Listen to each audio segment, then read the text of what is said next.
Epic. Videos are nice, but they don't even do the actual zone justice. Once you get in there, it's amazing. Okay, on to one of my favorite zones, Nazmir. Now, before the Cataclysm, Nazmir was a lush forest. But when Deathwing broke the world, he shook something loose, and Nazmir started sinking into the sea. Today, it's a wretched, festering swamp, which turns out is the perfect environment for blood trolls to thrive in. The same blood trolls attacking Zulazar today. Now, to defeat these blood trolls, we are going to need to enlist the aid of powerful Loa.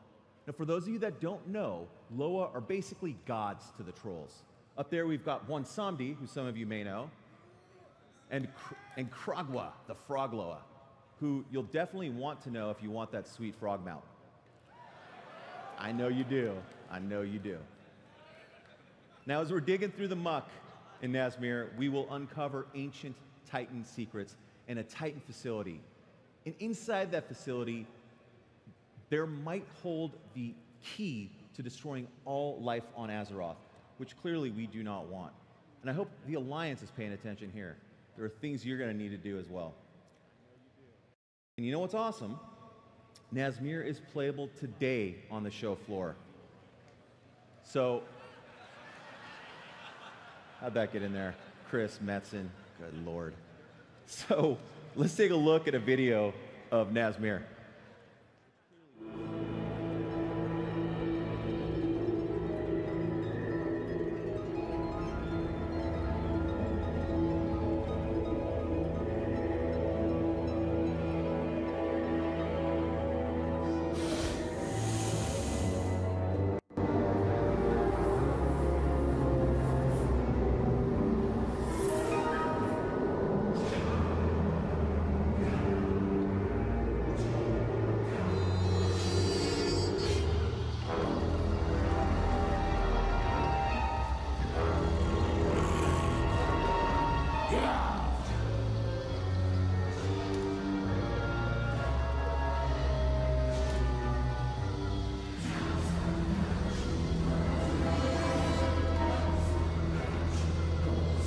Cuddly they are.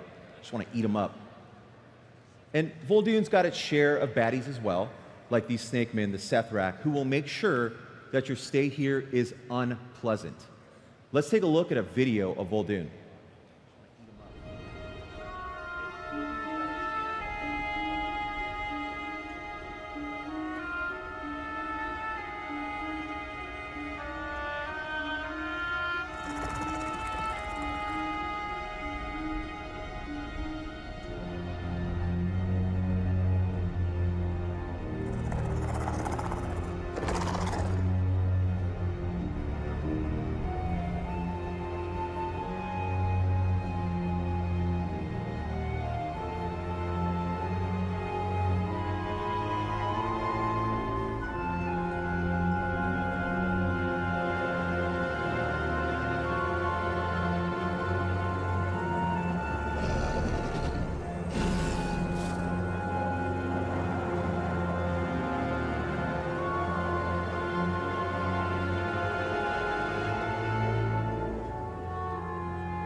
All right.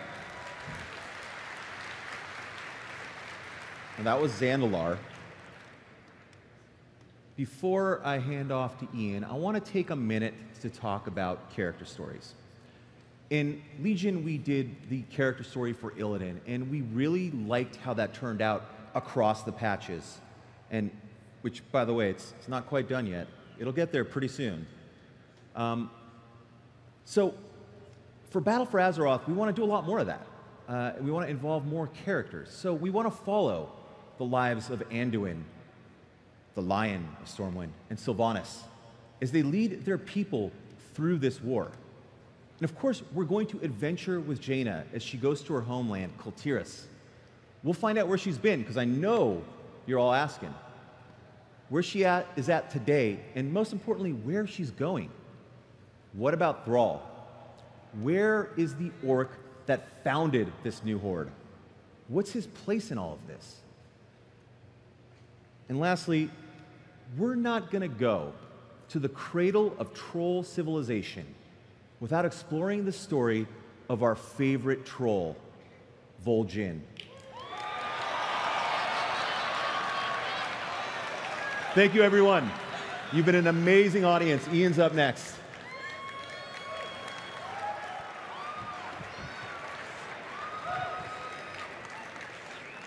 We told you we'd get back to Vol'jin. Thank you, Alex. Okay, so you have just heard all about the world that you're going to be exploring. Let me start talking a bit about how you're going to be exploring it. So just some of the basics first. So as Alex mentioned, we have 6 zones spanning 2 continents. 3 on Kultiris, 3 on Zandalar. And because of the nature of the story here, the way you're going to level up, Alliance players will head off to Tiragard initially, Horde players will head off to Zuldazar, and you will level to 120 primarily in your own faction's continent as you learn to understand their problems and solve those problems. We're still going to have the scaling zone tech we had in Legion, so you can pick which of the 3 zones you want to start in, which problem you want to solve first, play your way through those content as you prefer. Now, at max level, the entire world will open up to you, effectively doubling the amount of outdoor space that you'll be actively engaged in when you are 120. Now, it might be easy to lose track as you are dealing with the problems of the Kultirans and of the Zandalari. It might be easy to lose track of the larger conflict in which Azeroth as a whole is embroiled. And so just as we had the Garrison campaign in Warlords and the Class Order campaign in Legion, we have 2 epic Alliance and Horde war campaign arcs that will weave their way throughout the level up experience and beyond, anchoring you in the larger war consuming the world, as well as beginning to lead you to the opposite faction's lands. So you'll start to build up some outposts in Kultiris as a Horde player. You'll start to build up some outposts in Zandalar as an Alliance player that will set the stage for the eventual 120 experience when it all opens up. Now, at max level, there will be world quests, there will be emissaries. We're very happy with how this has played out in Legion. We want to continue to build upon it, refine it, learn from what's worked, what hasn't, but that structure is here to stay. Now, let's start talking a little bit about features. So, allied races. So, as we've heard, the lines of battle here have been drawn. It's hard to remain neutral in Azeroth going forward. Alliance and Horde are looking for all the help they can get.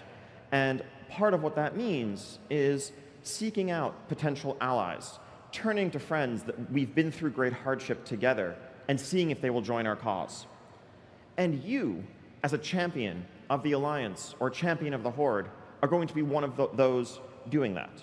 You will reach out to these allies, see what other problems they have, see if they will join the Alliance, see if they will join the Horde, playing through custom quest content that tells the story of how Thalyssra and the Nightborn come to join the Horde, or how Ilaria and the crack elite squad of elves that she has trained to harness the power of the Void come to make their home in the Alliance. All right, welcome back, everybody. We are going to pop out of that WoW panel. However, this is the new All Access channel. The new. If you would like to continue watching the World of Warcraft What's Next panel, you can find it under the Live tab in the watch box just to the right of this window. I think it's like right here. I'll down it like this. And if you guys want to get a first happen. Now, allied races, like regular races, have new racials that are appropriately flavorful for where they're coming from, varied customization.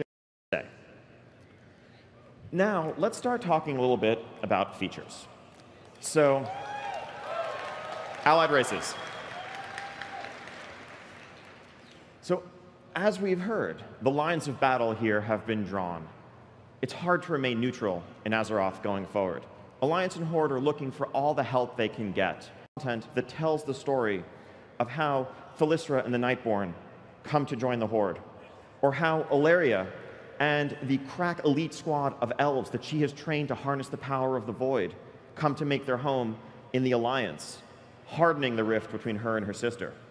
You will play through those quests, and once you do, you will unlock the ability to make that allied race as a new character across your account.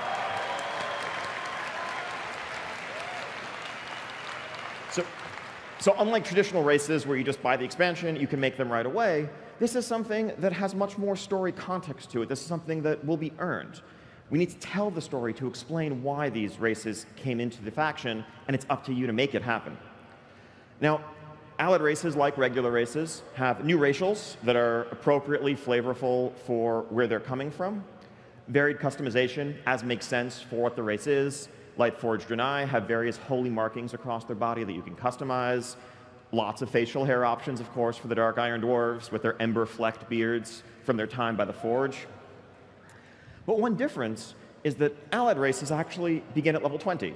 They're a bit more advanced, and we know that if you're playing one, you're a bit more advanced as a player. You're already established in World of Warcraft. So you will start off venturing to Stormwind, venturing to Orgrimmar as a fledgling member of your race, looking to aid your new allies. You'll adventure throughout the world, do what you can on their behalf, and eventually make your way to join the front of battle at max level.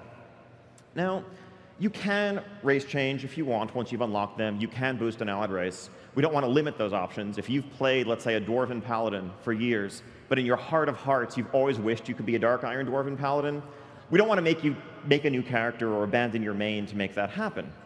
But at the same time, we also want to make sure it doesn't feel like that's the right or only or efficient way to do this. So if you level an allied race from 20 all the way to max, you will unlock a set of heritage armor, a cosmetic appearance that reflects the essence of what it means to be a Nightborn Elf or a Dark Iron Dwarf that you can show off so that everyone who sees you understands what you've done. So just to sum up here, we have six allied races coming with Battle for Azeroth, but this is a system that's a foundation upon which we can continue to build in the future. Azeroth is full of countless potential allies, and we can use all the help we can get. So we're very excited about this as a starting point for something greater to come. And so for Horde, you will be turning to the Nightborn in the High Mountain, with whom you fought and whom you aided in the Broken Isles, as well as, if you are successful in your journey on Zandalar, the Zandalari Trolls. Meanwhile, the Alliance find fast new allies among the forces of Argus, the Lightforged Draenei, the Void Elves under Alaria's tutelage, and it will work with Moira to rekindle and bring the Dark Iron Dwarves into the Alliance formally. So I know you caught a quick glimpse of these allied races during the feature reveal, but let's take a much closer look. Check out this video.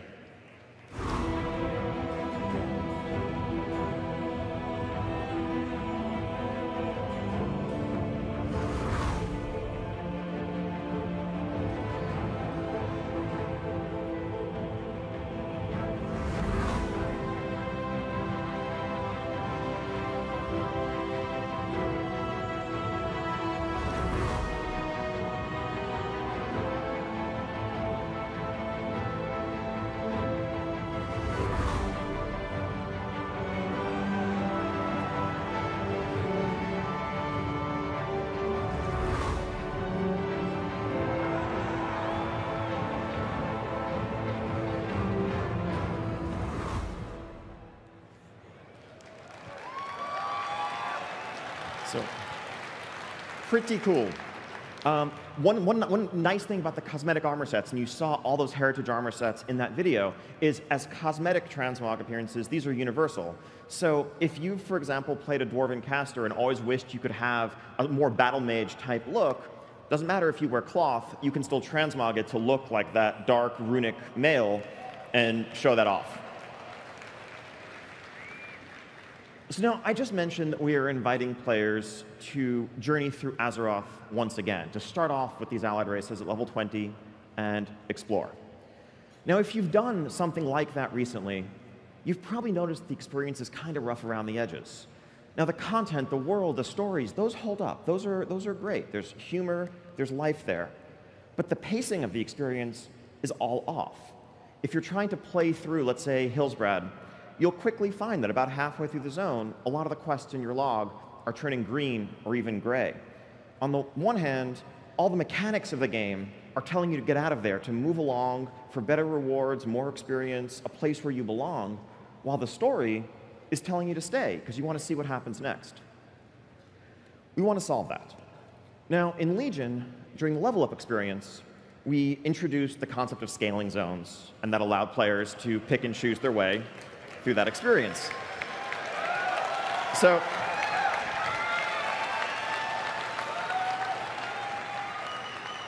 you have it figured out. I don't even need to give this presentation. But no, you can see where this is going. So we are looking to take that tech and expand it to the entirety of World of Warcraft.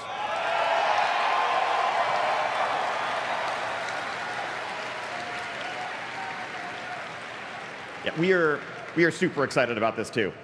There'll be a couple of little differences in how it plays out here versus how it did in Legion.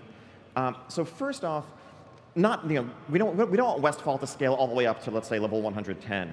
So within these regions, there are level ranges with minimums and maximum levels for two reasons. If you are a brand new undead, you're a Forsaken starting off in Tirisfal Glades, we think it's important that when you look eastward towards the Plaguelands, there's a little bit of terror there. That's a scary, dangerous place. You're not strong enough to go there. And if you try, Welcome Bear will come out and hug you, and then you'll be back at your graveyard. And that's how it works. On the other hand, if you're a seasoned adventurer returning from a campaign in Northrend, and you come back to Elwyn Forest and find that the wolves and the bandits there are now still an even match for you, that kind of undermines your progression. So we're thinking about a structure more like, imagine Westfall scales from 10 to 60, imagine Burning Steppe scales from 40 to 60. You're never going to out-level the zone while you're in it, but there's still some sense of progression, and once you've moved past the entire expansion, you do feel like you have surpassed it and you are more powerful. Now, speaking of expansions, we'd also like to take a step back from just zone choice and think about how you navigate expansions in the course of leveling up. So if you've leveled alts recently, you know the drill. You hit 58, you go to Hellfire Peninsula, you maybe do a zone and a half or so, depending on how many dungeons you're doing. Then it's off to Northrend. Well, what if you could choose? What if Burning Crusade content scaled all the way from 60 to 80?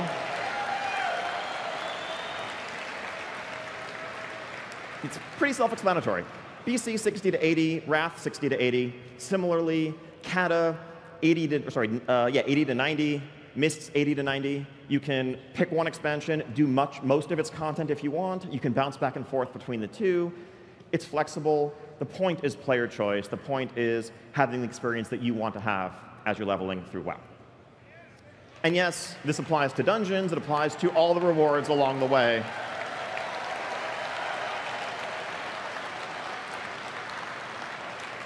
So yeah, it's awesome to hear the excitement. We are every bit as excited about this. And because it's something that really it's not really an expansion feature, it's just a basic improvement to the game, we want to get this in your hands sooner. So,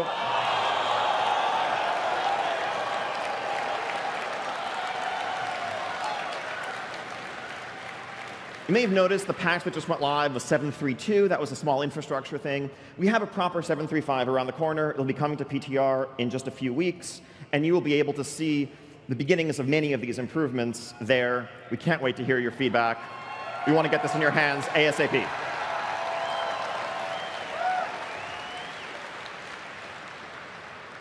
All right. Now, an all-new feature. Wasn't mentioned in the features trailer. So, the battle for Azeroth is a battle between the Alliance and Horde for control of our world, but it's also a battle in which we will all be asked to stand up to safeguard our world. We will need to fight for its survival. And in the aftermath of the Legion's attack, our world is actually direly wounded. And Magni, speaker for Azeroth, speaker for her world soul, will reach out to us as some of her greatest champions and summon us, where we will commune with the world soul at the very beginning of our journey, and we will receive a gift from Azeroth herself. An artifact-quality medallion called the Heart of Azeroth. Now, your artifact weapons that you currently wield, those will be consigned to history. They will go out in, they will receive a proper send-off. That story has yet to be told, but we'll get there. But your companion in your journeys throughout the battle for Azeroth will be this medallion known as the Heart of Azeroth. And as Azeroth herself suffers, as she bleeds, her life essence actually seeps out throughout the world. It's incredibly powerful. It's a substance known as azurite. And the unique property of this medallion is that when you encounter azurite, when you come across it, a portion of that power will be reabsorbed, reconstituted into this medallion, into this Heart of Azeroth. Now, unlike the artifact weapons that you wielded in Legion, this artifact isn't something you're going to customize, doesn't have a huge trait tree to it. But what it does do is it serves as an incredibly potent power source that will unlock latent properties in many of the pieces of armor that you're going to come across and acquire throughout your journeys. So we're going to talk a lot more about this system in detail right back here at 4 o'clock in our gameplay and systems deep dive. But let me give you a quick overview, and then Russ Peterson and others on the team will dive much more deeply at that point. So this is some early UI concept art for how this might play out. Here you see a helmet, and these concentric circles each reflect tiers of powers, where you can choose one tier from each ring, one power from each ring. And your ability to access these tiers, to unlock them, will depend on how strong your amulet is. A stronger helmet will require more levels in your amulet to equip, to access. But basically, when we looked at the artifact system, there were a lot of elements of progression that worked very well. There were others, such as making hard choices between empowering one specs weapon versus another, that weren't so great. Or lots of the inventory clutter, things like that. We're looking to improve a lot of the aspects of the system. We also want to give ongoing options for choice and customization, rather than the artifact weapon system where you made tons of choices back in September when you were first filling out the tree, but it's been largely linear progression since then. In this world, each piece of armor, in a handful of slots that we select, we currently have 3 in mind, will offer a potential for customization and choice in a handcrafted way. These are not random traits, unlike the Nether, like Crucible. A helm is a helm is a helm, and you can pick what you want to suit your playstyle, to suit your needs as you progress through the world. Again, more about this later. Now, islands. Island expeditions. So many of you may have been wondering, as you saw the feature trailer, when you saw, plunder uncharted isles, you're probably wondering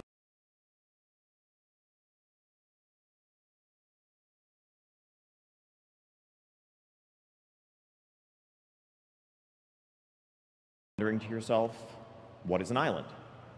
Well, an island is a body of land surrounded on all sides by water. Moving on.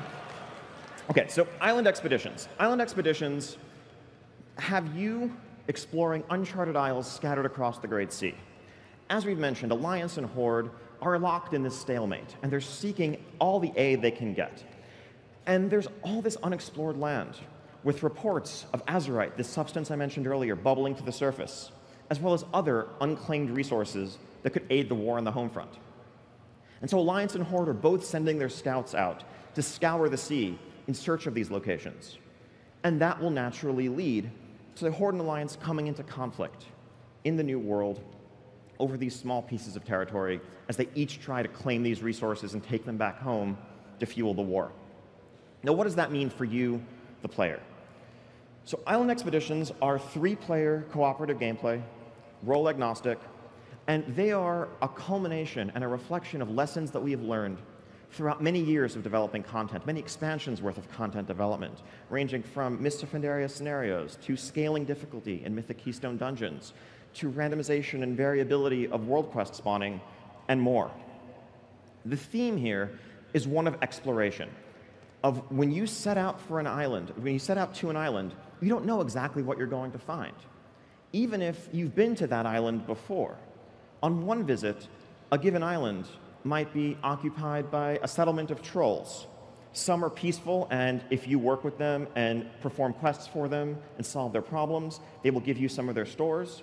Others are hostile. You might return another time and find that an ancient curse has wiped out life on the island, and undead are rising from their graves, and there are crypts for you to explore.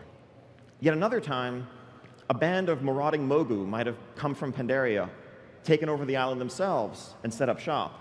In all of these cases, you're going to find different friends, different enemies, different challenges, different events, different objectives.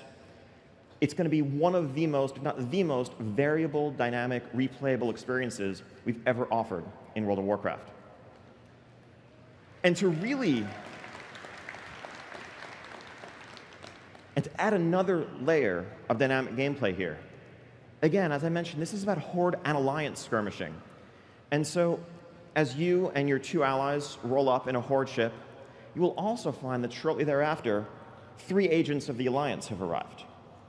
And now these are NPCs, but they are not any NPCs that you've ever seen before. They're not just looking to run up to you and punch you or cast fireballs at you. They're not like scripted boss encounters. They're a bit smarter than that. They'll behave strategically, they'll behave tactically to complete objectives on the island and to thwart you as you try to do that as well. So even if you were on the exact same island, it still wouldn't play out the same way twice because you're contending with variable opposing forces and having to deal with them the whole way through. And finally, if you want to match wits against 3 other players, you can do that too.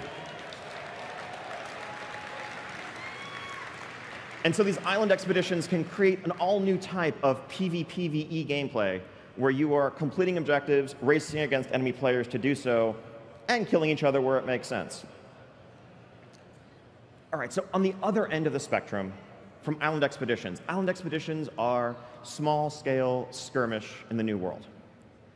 Warfronts tell the story of large-scale battles back on the home front. This is the battle for Azeroth between the Alliance and the Horde. This is what all the resources are for. This is what the alliances are for. This is the fight that we need to win. And what does large-scale battle mean for us? Well, we have so much fantasy to draw upon here, going all the way back to the real-time strategy roots of the franchise, going back to Warcraft 2, going back to Warcraft 3. Let me give you this hypothetical fact pattern. You are the commander of an Alliance expeditionary force tasked with landing in enemy-controlled lands.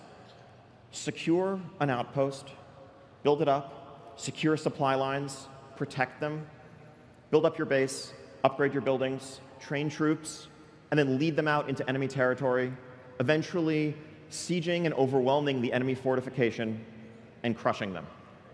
I just described about 2/3 of all Warcraft campaign maps right there.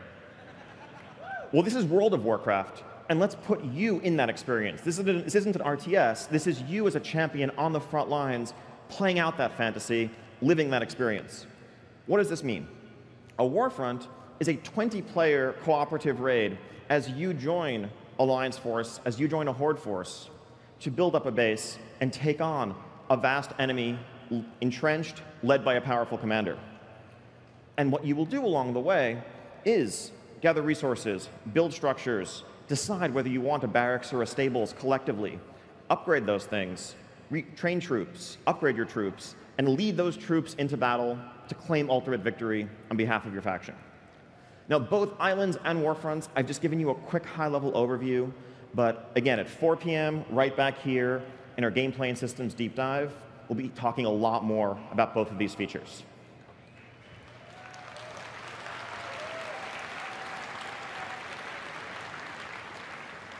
Okay. Now, the last couple of features I've talked about are primarily PvE features against large NPC armies. Battle for Azeroth is also going to be a great expansion for those of you who love PvP. So first off, we're adding a couple new arenas. We have a new arena coming in Kultiris, a new arena in Zandalar, capturing the aesthetics of those places, new environments within which you can pit your skills against one another. We also have a new battleground coming called the Seething Shore. Now, this battleground is located just off the coast of Silithus. For some reason, the Alliance and the Horde have decided that this barren stretch of desert is worth fighting over. I don't know why. There's nothing interesting going on in Silithus, but for some crazy reason, commanders of both factions decided to go fight over it. Weird. But as it turns out, for some reason, there's a lot of azurite that seems to be bubbling to the surface in Silithus, and this becomes a natural point of contention. So the way this plays out is as a new type of battleground that has dynamic control points. So imagine Arathi Basin if there were multiple possible flag locations and you never knew exactly where the control point was going to spawn. You had to adapt. You had to keep on the move. Here's a quick look at the layout from an internal sketch of this battleground. Each of those crystal nodes you see on the map is a potential point where an azurite fusion could occur. I think there's about 3 active at a given time. So as you're skirmishing over control of one, you might see the one has popped up on the other side of the map. You have to make a choice between how many people you're going to keep to try to contest the current one versus who's going to break off and try to claim the new one. Very fast-paced action, keep you on your toes, really excited about this. And it's actually part of the story that we're telling. It's part of the events that will lead up to Battle for Azeroth. So as such, we also want to get this in your hands a bit before Battle for Azeroth itself. So keep an eye on the PTR, and we want to get this coming your way soon. We're also going to continue to expand upon successful systems like the PvP brawls. We want to keep adding new ones. All of those things are here to stay. But that's instance PvP. I know there are many of you for whom world PvP is what you're all about. Whether it was 13 years ago, ganking noobs in Stranglethorn Vale, making people switch to their mains to come get you, or just being a terror of World Quest areas today, it's the thing that you love. And you might feel like it hasn't been treated with the respect it deserves over the years. We agree. In a lot of ways, our PvP rule set for World PvP hasn't really changed since 2005. I guess we got rid of dishonorable kills about 10 years ago. So we should bring them back. No. But the way in which you play the game has changed tremendously. Over the years, server transfers opened up. People want to move around to play with their friends, to find new guilds. As it turns out, most people prefer to transfer to servers where their faction is already dominant, leading to more and more lopsided populations. Ease of travel around the world and power scaling have changed significantly. You could be trying to fight someone, and they could, CC you, get away, mount up, fly away. You never see them again. And much more recently, we have cross-realm gameplay. You might join a World Quest group in the pre-made group finder, and even though you're on a PvP server, you could join the group and suddenly find that you're surrounded by orange names because you just landed on a PvE realm, or vice versa. In a lot of ways, our rule set doesn't necessarily make a ton of sense for the way the game is right now and how people play the game. That's something we'd like to re-examine. And so I think there's two audiences that we're thinking of as we approach these changes. First off, there are likely many of you in the audience and watching at home who play on PvP servers today, but it's not really the gameplay you're looking for. You're there because that's where your friends wanted to be. That's where you ended up many years ago. You don't want to pay money for a server transfer. You don't want to leave your friends to change that. But you might be actually sitting here hearing about and thinking about this expansion we're talking about, where you'll be venturing into enemy-controlled lands with a bit of trepidation, thinking, that sounds actually pretty frustrating. On the other end of the spectrum, there are those of you who love World PvP and feel like, exactly, and feel like that's part of what makes World of Warcraft, and you want more of it. You want it to be more balanced, you want it to be more interesting, and you want it to occur more organically. We agree. So the core of the changes we're looking at are actually, first and foremost, getting rid of this arbitrary division between PvP and PvE server rule sets, where you're locked in permanently on a given server, and unless you transfer and leave your friends, you can't change that. We want to make this an individual toggle, unifying our servers into a single rule set. So when you are in Stormwind, you're in Orgrimmar, you're in Dalaran, you can choose whether you want to PvP flag, you want to opt into PvP, or not. And if you do, when you venture out into the world, you'll basically be on a PvP server, PvP rule set, with other people who've also opted into that gameplay. And if you don't want to, don't. What this lets us do, on the one hand, people who feel trapped on PvP servers now have an easy way out. On the other hand, we have a foundation upon which we can build a new generation of world PvP content. In the past, whenever internally we would think about and debate ideas for really cool world PvP stuff, it always ran into this roadblock of, well, what does that mean if you're on a PvE server? Does that just mean that half of the players of our game can't access that content meaningfully? And that always felt like a really large stumbling block. We could create all new content, whether it's bounty hunting quests or quests that send you to assassinate high-value targets in enemy territory, and encourage some of that organic conflict and reward it in a way that we never could before. Now, also, we realize you may be hearing this and thinking, well, why would I ever activate PvP just to go out and do my world quests? That feel like this is probably just going to be a bunch of people death matching across our zones, turning them into giant arenas. And that's not actually what world PvP is about, right? World PvP is that organic encounter that occurs. And so in order to offset that inefficiency, we do want to offer some bonuses to something like experience gain, reputation gain, where it makes sense for questing with PvP mode enabled. The point of this is not to make this feel like the right or the only way to play if you don't like PvP, but rather to make it feel like it's worth your time if you do. Play the way you want to play. We'll have a lot more to talk about this in the future, but the aim of these changes is to build a foundation upon which we can make World PvP great again.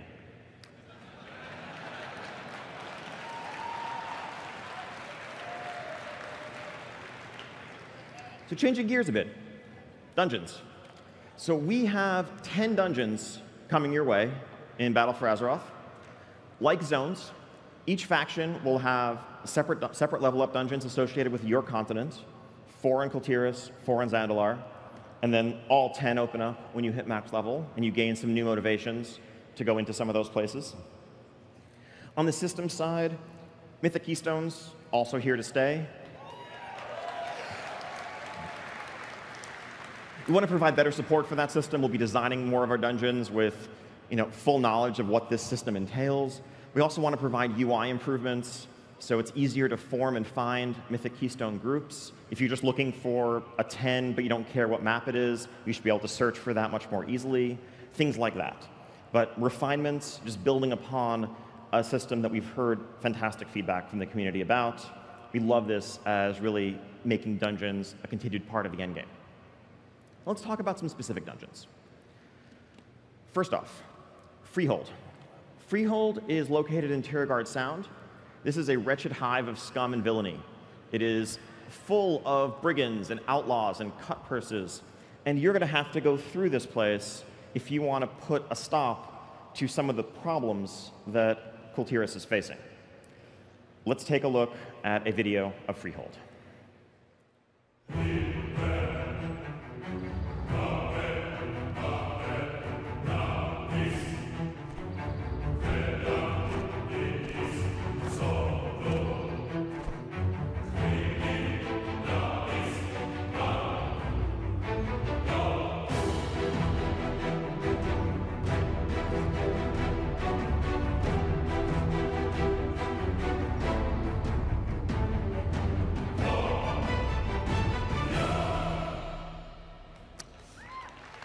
Yeah, that was an ogre with a shark for its arm, but OK. On the other continent, we have a dungeon known as a Tal Dazar. This is a tomb of ancient Zandalari kings located in the zone of Zuldazar. But there are dark forces present here. Trolls conducting horrible rituals, dinosaurs, undead dinosaurs, and all sorts of other threats. Let's take a look at a video for this dungeon.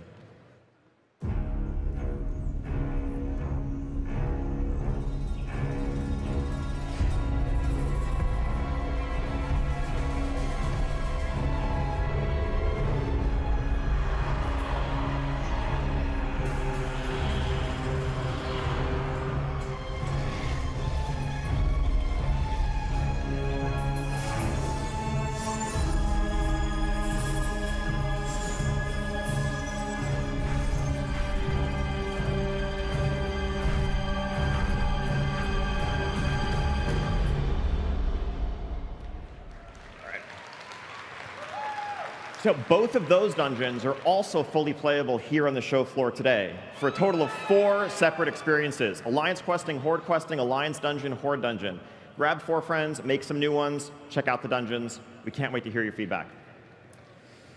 So other dungeons, as I mentioned, there's 10. I'm not going to talk about these in great detail, but these are scattered across the new lands. Special call out to the Shrine of the Storm. This is a dungeon in Stormsong Valley. If you want to see a bit more behind the scenes boss design for this dungeon, check out our boss design panel tomorrow afternoon on the Legendary stage, and you can see our encounter team design out one of the bosses in this dungeon live. The very bottom of this list is also a place that's not in Kultiris and not in Zandalar, Kazan. Now, this is a favorite location of ours we've wanted to revisit for some time. Knowing goblins, if you do, you might not be surprised to hear that once word spread of this substance known as azurite, they immediately set out to dig and dig and dig and see what they could uncover to control it for themselves. And who knows what else they found in the process. Should be a fun trip. Now, moving on to raids. Quickly here, since I don't want to go in too much detail into the nature of this raid, because it's hard to do without tremendously spoiling pretty much the whole story of Zandalar, and I don't want to deprive anybody of the experience of learning what happens as intended through data mine broadcast text. But this raid is the Titan facility Alex mentioned earlier, located in Nazmir, known as Uldir Halls of Control. It was once a Titan, effectively a laboratory, a quarantine facility, where they aimed to analyze and try to understand the nature of their ancient enemy, the Old Gods. That didn't go so well. This place has been shut down, sealed away for thousands of years until now. And we'll have to go in there to face off against the source of Zandalar's corruption. Inside, we'll see a new spin on some Titan architecture, as you see in a concept from one of our dungeon artists here. We'll be facing off against all manner of delightfully slimy foes. This little tiny person, sorry, tank. At least doesn't have ankles for you to look at. You'll be looking at a belly. Now, this is the first raid. This is the High Mall, this is the Emerald Nightmare of this expansion. Now, following this, and I'm going to say even less about this raid, it might have occurred to you when Alex was up here earlier talking about the dark threats from the sea plaguing Kultiris. Well, we know a couple of dark threats from the sea, don't we? There are some that we have heard a lot from in Legion. You know, some Tidestone-related stuff. And so, yes, before all is said and done in Battle for Azeroth, we'll be facing off Queen Ashara against Queen Ashara.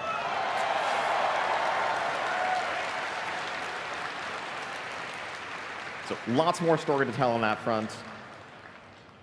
And yes.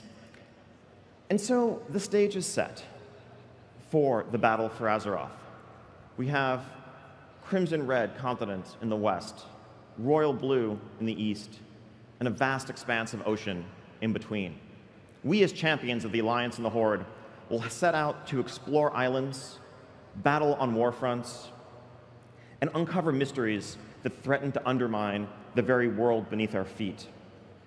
Because at the end of the day, does it matter who wins the Battle for Azeroth if there's nothing left for the victor to claim?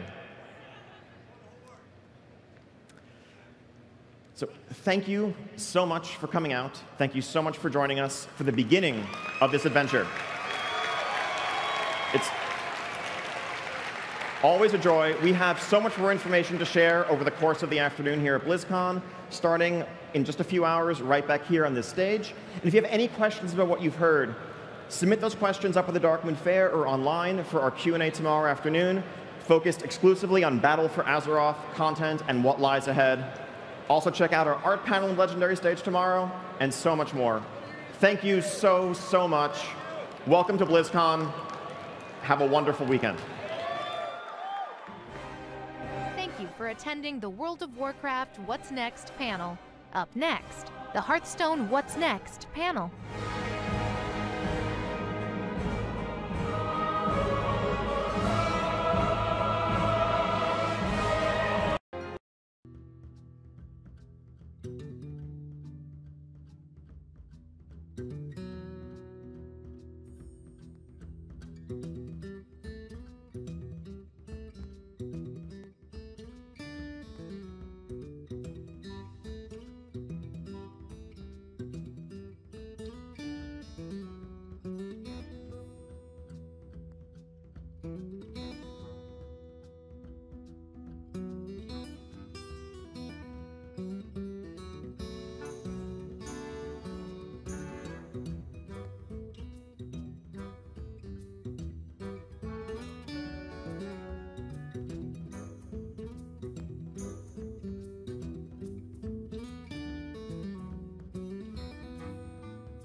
isn't like any other tournament.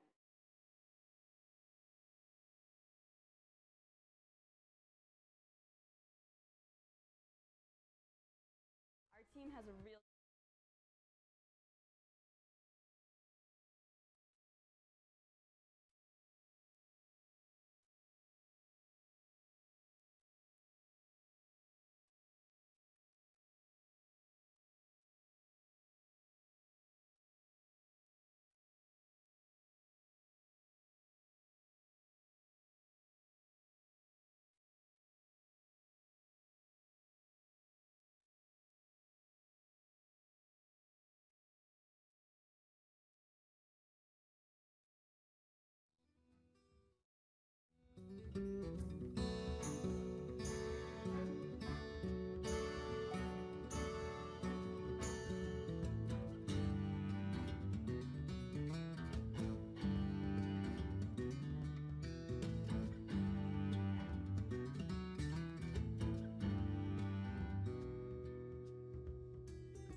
Welcome to the Hearthstone What's Next panel.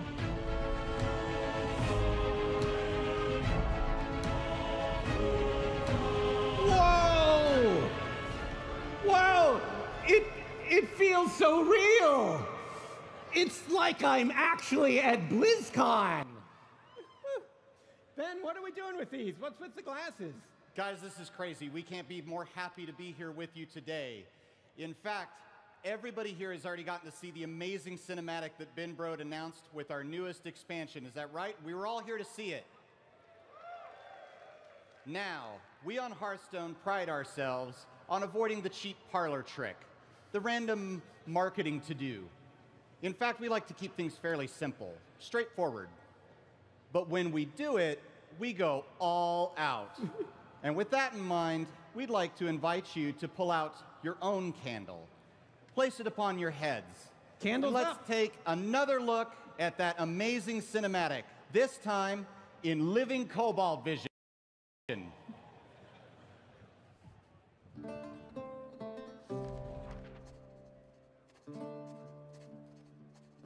Legends tell of a vast underground world and the countless treasures that lie in store for worthy adventurers.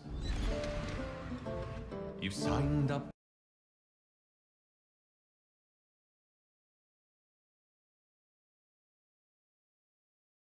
the best. You're on a great quest to find the mighty mother lode. There's treasure galore, but perils in store and construction that isn't up to code. Trespass with care, there's sure to be something rare. You can grab all the loot that you can handle. Such riches you'll own, but leave one thing alone. You don't take candles! And if you steal the light, you then must take flight, eluding each hazard and each trap. It's a chaotic race as the monsters give chase, and all the while you're trying to follow the map. They're gaining on you, your options are few, and you fear that you're never gonna get home. You sought after wealth, will you lose all your health to kobolds and catacombs? It's kobolds and catacombs!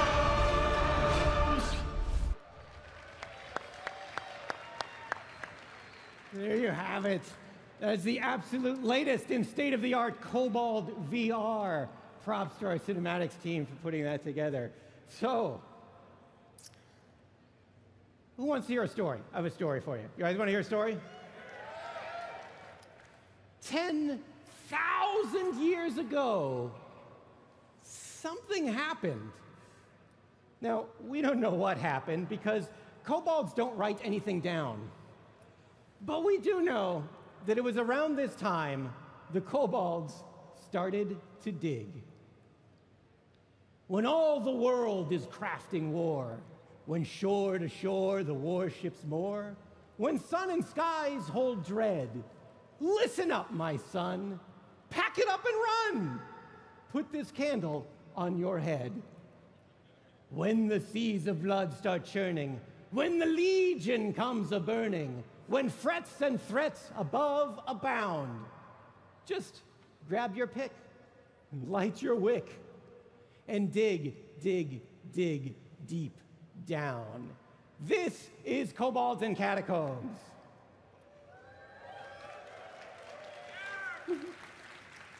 My name is Dave Kozak. I'm the lead mission designer for Hearthstone. My name's Ben Thompson. I'm the art director. I'm Peter Whalen. I'm one of the designers on the Hearthstone team. Over the next 40 minutes or so, we're going to tell you all about what's upcoming next in Hearthstone. So, Peter, kick us off. What is happening in Hearthstone? What's this expansion all about? This is Kobolds and Catacombs. This is our love letter to classic dungeon crawling. Gather your party and venture forth into a deep dungeon filled with horrible monsters, terrifying traps, and phenomenal treasure. So how did we get here? For every expansion, a bunch of us get together in a room, we talk about what's next. We just done Ungoro with its enormous dinosaurs. We done Knights of the Frozen Throne with the Lich King and his horrible undead minions. And so we wanted to do something a little different, something a little more whimsical, a little more classic Warcraft. And so someone pitched, what if we did the treasure set? Treasure set sounds pretty cool. And so we were on board. We were going to make the treasure set. And that is how Blingtron's Ludapalooza was born. That's right, Blingtron's Ludapalooza. We were going to explore the history of Azeroth's most enigmatic treasure golem. We even talked to some people on the World of Warcraft team and put the art from Blingtron's card image in our Year of the Mammoth preview. But the more we explored Blingtron's Ludapalooza, the less we liked Blingtron as the heart of the set. We really wanted to do that classic dungeon dive, that feeling of going deep underground and unearthing amazing treasures. And that's how we hit on the kobold. These are the little rat creatures from World of Warcraft. They've got candles on their head that they absolutely love. They've got treasure that they mine in the earth. And so they were perfect for us. They were going to build us the dungeon, the dungeon that contained all other dungeons inside of it. They would build us the catacombs. Now, the catacombs offer a wonderful opportunity for the loot-minded explorer. There are tons of tunnels and darkened corners in which to get in a lot of trouble, and you and your party are going to get into a lot of trouble, make no mistake. Now, it's also no secret that the kobolds, not the sharpest tools in the shed. And as a result, the path is rarely straight ahead and almost never well constructed. These are the catacombs, and it was super important to the art team to start to figure out just what these looked like, so not just for our design team, but for you, the players. So we took it upon ourselves to figure out the mind of the kobold. What does it look like when you're in that small little rat-like mind? Well, you're probably very single-minded. You're probably very direct in your thought. You're probably not thinking too clearly and too straight when you're building these things, and as a result, well, the result is what you end up seeing. There's a lot of loot and a lot of treasure and a lot of places to store it. You hide it in these darkened corners, and you quickly have to find other ways that are both escape routes and entrance routes. You get things like gorges with rope bridges strung quickly across that you have to cross as soon as possible before it collapses beneath you. Open up a lava tube in the wall? Well, let's board that right up and get the heck out of Dodge. Now, ultimately, whether it be constructs hastily constructed in some homage to some ancient kobold god, or some wondrous beast that's been enslaved and or maybe hired to guard the treasure from prying eyes, they should always and always point to this feeling of kobolds throughout every part of the dungeon, and you should definitely, if you don't see them, smell them and know that they've been there. And that brings us to the new board. The new board is presented to you with the classic kobold look and style and aesthetic, such as it is. And as a result, there's tons of candles, make no mistake, but there's also beautiful magical items, wonderful piles of treasure hoarded away. And of course, for those people who run into players taking slightly too long on their turn before they rope out, tons of new clickables to explore.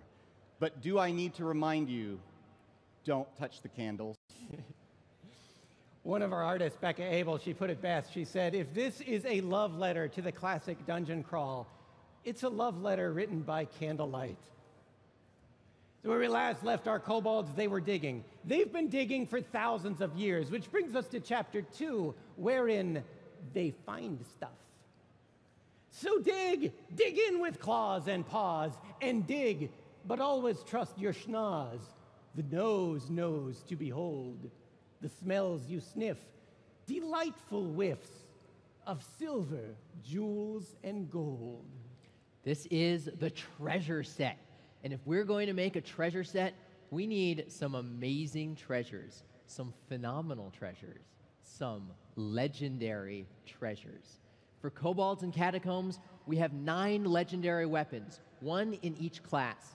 Ben showed you this earlier, so let's take a look at the Dragon Soul. This is the Priest legendary weapon. It's a 3-mana 0/3, and after you cast 3 spells in a turn, you summon a 5/5 dragon.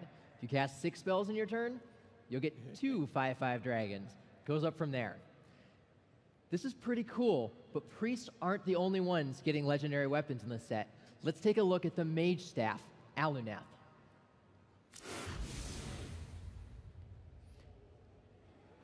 At the end of your turn, draw 3 cards. So you're going to be drawing 4 cards a turn, which is pretty cool. It is, however, a 0-3 weapon, so you're not going to be bopping people on the head very much with this. In fact, that was one of the design challenges with having legendary weapons in Kobolds and Catacombs.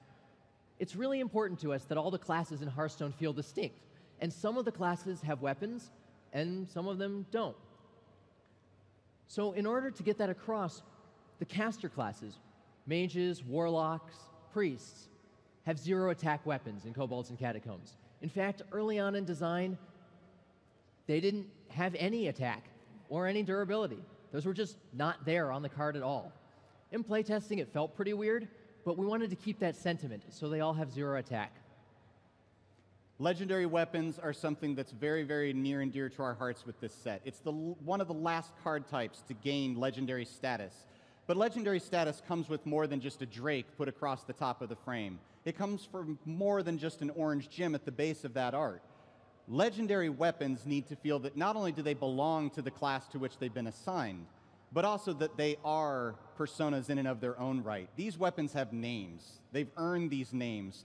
They've gained legend status and become legends in their own right long before they found a home in Hearthstone in many cases.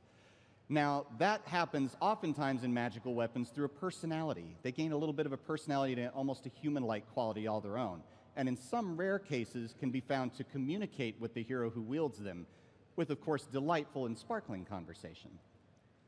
If you played the World of Warcraft Legion expansion, you no doubt discovered very, very powerful artifact weapons. Some of those, like Alunath, might be making their way into Hearthstone. So there was another important treasure fantasy that we wanted to get across, and that's the idea of you're running a dungeon and you find something and you don't know what it is. You're raiding the boss's stash of treasure and you find a potion. What does it do? Do you dare take a sip? This is something we wanted to explore. So the design team put our heads together and we figured out a way of doing this with what we call unidentified items. So let's take a look at one. This is a new priest card, the unidentified elixir. We don't know what it does. Now, we know for sure it's going to cost 3 mana, and we know it will give a minion +2/+2, but it also has some kind of other effect, and we don't know what that other effect is. This is what the card looks like when you put it in your deck during the deck building phase of the game. And you don't find out what it does until you're actually in the game, and you draw the card, and then its true nature is revealed. So, what could the unidentified elixir do? Let's take a look. It's definitely going to give a minion +2/+2, but it might give your minion lifesteal. It might give a minion Divine Shield. It could do some weird stuff, like give a minion +2/+2 and summon a 1/1 copy of it.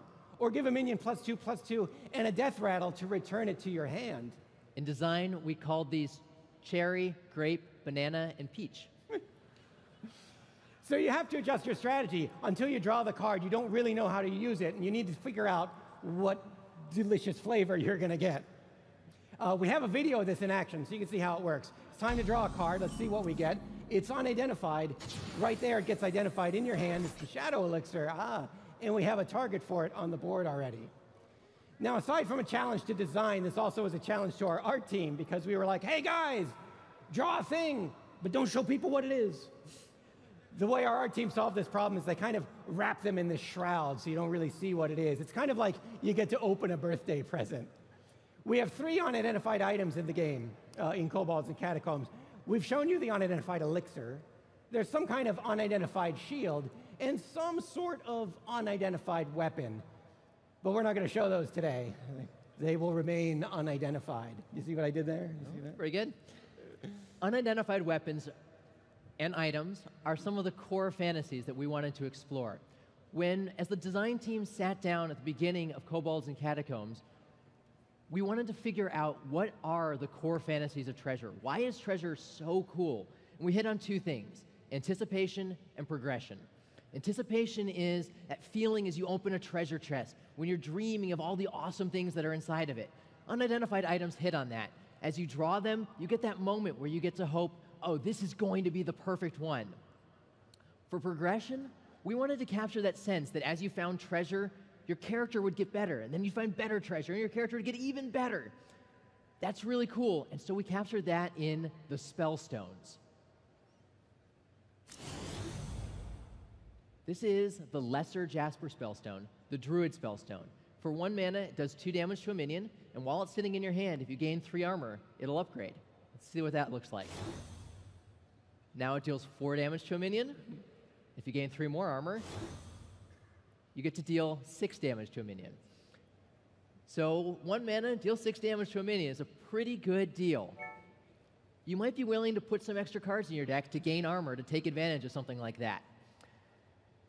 Jasper Spellstone is cool, but some of the other Spellstones are the kinds of things you could build your entire deck around. Let's take a look at Shaman's Sapphire Spellstone. All right, for 7 mana, you summon a copy of a friendly minion. If you overload a few mana crystals,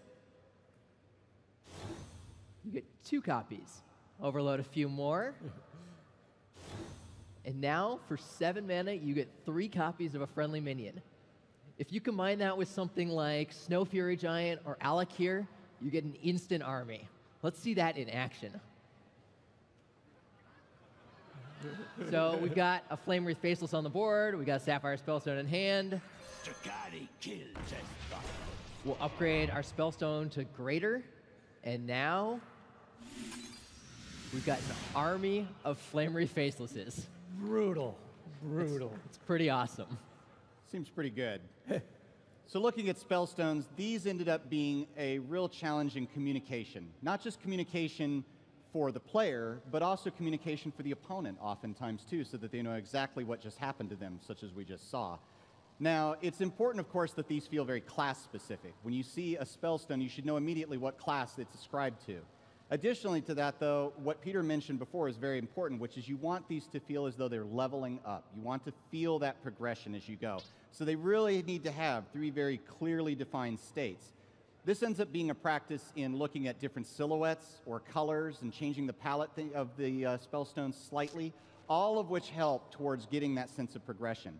Ultimately, the bonus of this is you get the golden version of this, and you've got 3 goldens that are distinctly different from one another and really cashing in on that fantasy of them leveling up in progression. And ultimately, they're some of our favorite effects in the game.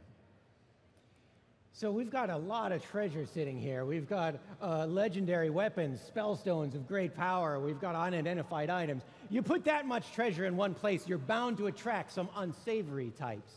Adventurers. Adventurers. The bane of every kobold. Beware those armored looting brutes. Beware recruits come seeking loot. Those tromping, stomping louts with swinging swords, and for the hordes, they snuff our candles out.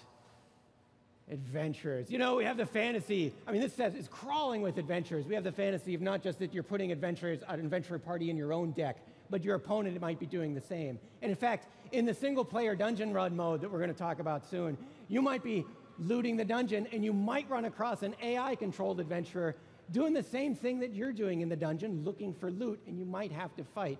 Adventurers. What's the deal with these guys? Who brings a guitar into a dungeon anyway? Who does that? Come on, Dave. Bards are awesome. What's a party without a little bit of music?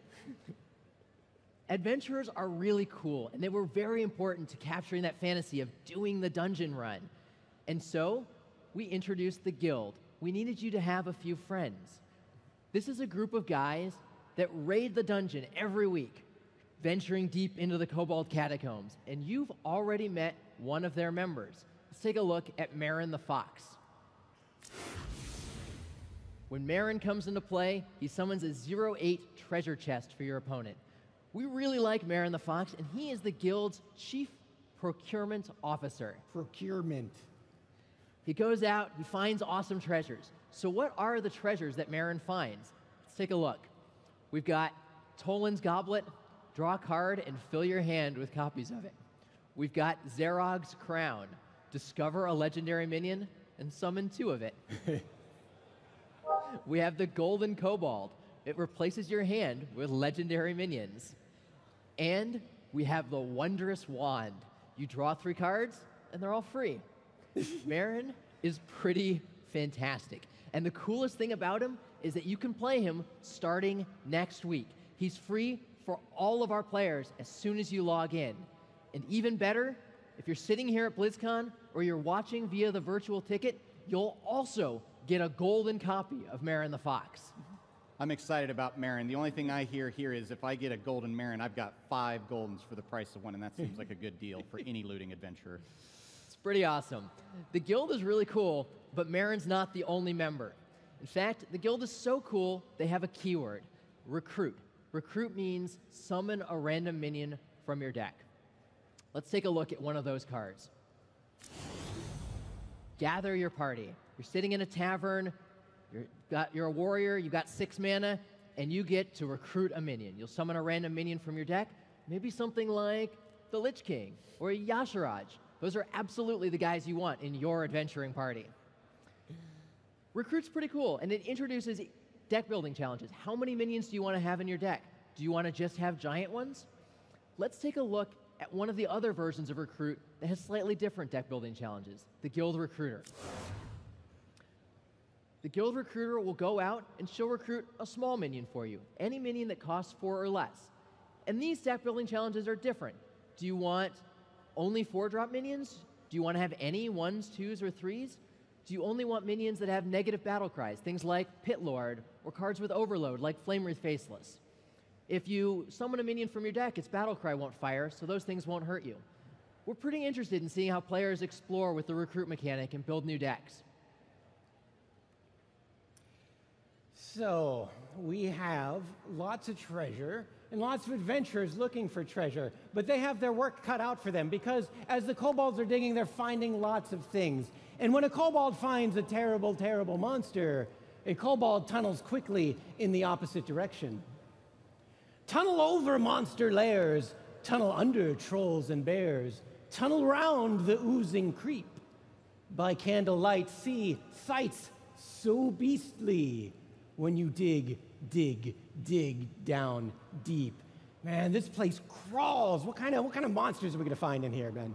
Well, what would a dungeon be without its wandering denizens of the deep? Any adventuring party knows as soon as you head into any dungeon, you're bound to run into something. And it turns out the kobolds have got more than their fair share full to deal with. And now, as a result, so do you. As an art team and a design team together, putting our own candles together, as it were, figuring out what these would look like, we spent a lot of time to try to figure out not just what kind of creatures we would run into, but how do we do these in a Hearthstone way? How do we bring out that charm and vibe? And what we ended up with was a series of faces that only a broodmother could love or fall in love with over time. And many of these would find their way into the set. Many of these would become some amazing cards that you'll have a chance to run into once the set's released. Some of them, however, have to get held over onto another card for another set and another day. So, sorry, Mini Taran, your day will come. Yeah, the giant hulking Pepe bird did not make it into the set, but did find a place in my nightmares. You should, however, be prepared for, of course, the random wandering slime or oozes as they find their way down the tunnels, possibly sentient fungi who found ways of their own to trouble the adventuring crew. As you head deeper still, there will be even more challenges awaiting you, such as possibly treasure chests better left unopened, maybe a quillbore here and there, and of course furbogs, which bring their own sense of danger as they have learned to harness mystical arts, making lives truly troublesome for your loot adventurers. And then finally, as the halls have opened up and the halls get bigger and the end game gets even stronger, we run into some truly fearsome creatures that you won't want to write home about. Those are some pretty scary monsters, Ben. Wouldn't it be terrible if you were just walking down a dungeon corridor, minding your own business, going face, and then out of nowhere, bam! Look out! Wandering monster. That sounds pretty scary, but it makes for a pretty cool hunter secret. When an enemy attacks your hero, you'll get to summon a random 3-cost minion to defend you. It's pretty cool. Ben showed off some of the slimes and oozes in the set. Let's take a look at one of those as a collectible card. This is the Carnivorous Cube. It's battle cry, eats one of your minions, and then when it dies, you'll get 2 copies of it. Yeah, we don't talk about what happens inside the Carnivorous Cube. Something terrible. Carnivorous Cube is modeled after one of the cards we really liked from One Night in Camp. What's up, everybody? My name is Josh Allen, aka Community Manager Lore. I'm sitting here with game designer Steve Burke, and we're going to be taking you through the Drustvar experience that we have on our BlizzCon show floor today. Hello. Good to be here. All right, we'll just get right into it. While we're sort of looking around these guys who are mysteriously frozen in place, can you tell us a little bit about what it is that you do on the World of Warcraft development team? You bet. I've been working with quest designers and in quest design since way back in Burning Crusade. And now, for this expansion so far, I'm supervising the Kultiran continent, so all 3 of the zones here in Kultiris, and I'm working with our quest designers and trying to help impart some of those wisdoms that we've picked up over the last decade or more. Awesome. Well, so far this is extremely creepy. There appears to be a giant effigy of some kind. Right. So to give you a little bit of context, you get into Kultiris, and you find that the houses of Kultiris are in a bit of a power struggle, and one of the overarching goals that you have is to unite these houses. And one of the main houses, House Waycrest, no one has heard from them in weeks, which is really odd. So you're sent to kind of go reach out to them and try to bring them back into the fold a little bit. And when you get here, you discover that things aren't quite right. Indeed. So looking over here, this was Mayor Cyril White, who I was sent here to speak with. While still breathing, he's unable to move or respond. Let's look around for the source of the spell. The effigy looming in the town center pulses with dark energy. If it could be destroyed, the spell might be broken. All right, well let's give that a try. Well, that went poorly. You're not good at destroying effigies. All right. Let's see. I got a. Was it this guy? I got a. Okay, there we go. Effigy is protected by powerful magic. Seems it will take more than brute force to break this curse. Let's check this note that Cyril over here was posting. Investigate the villagers' writings in Fall Haven. There may have been strange happenings in the town lately. All right, so let's check that out. I'm going to kind of speed through the quest text as we go through this, just to get to as much of it as we can. So that's one of the philosophies, right? A lot of, especially really young designers, they come in, and everybody, that we bring on is super creative, and they've got really interesting stories that they want to tell in WoW. And one of the things that's important to learn early on is the show don't tell philosophy that we have, right? Sure. We've got to we try now to put these together, assuming that you just don't read the quest text and that you can really kind of glean what's happening just by playing the game.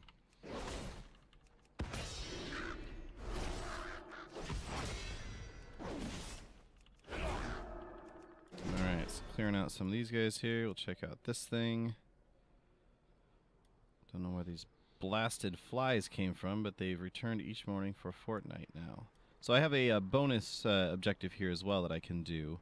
I'm gonna not worry about that again too much. Again, just for time, because since the BlizzCon demo is limited to 20 minutes, we want to make sure we get to as much of this as we can. All right, so continuing to explore the town here a little bit, looking for. There's something going on over here, I believe.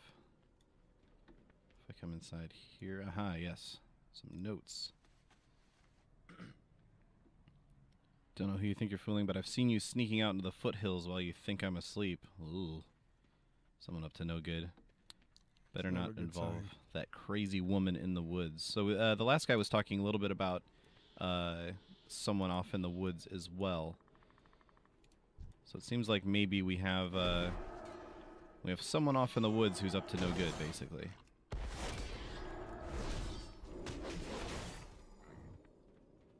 Always important to, if you see a pig that glows like this, I recommend hitting them with your sword immediately. It's a tell, yeah. Yeah. Usually a bad indicator of pig health. All right, another note here.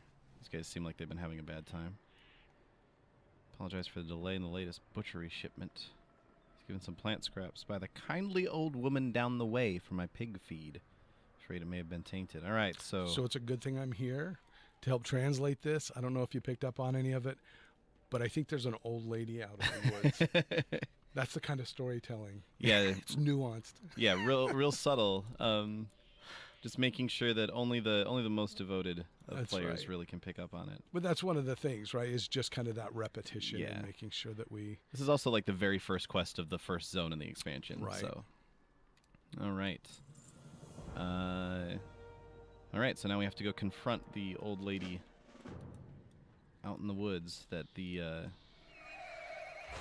notes have all been pointing towards. It's nice of them to all have written down exactly what their thoughts were immediately before getting caught in whatever spell this is. It's a life lesson. If you think you might be about to get caught in a spell, maybe write down what you're thinking at that exact moment. That's right. I seem to have gotten slightly off the beaten path here, but that's fine. Come around over here. And I'm noticing a lot of treasures showing up on my mini-map as well. I haven't been chasing them down, really, but I'm definitely seeing a lot of... Similar to what was in Warlords of Draenor as well as Legion, there's a lot of like little extra things to find around the way. Yeah. How are you? We don't get many visitors to Fallhaven. What brings you to my home? Well, apparently you've been like casting spells on everybody, so that's bad. Listen to her story in the Shrouded Foothills.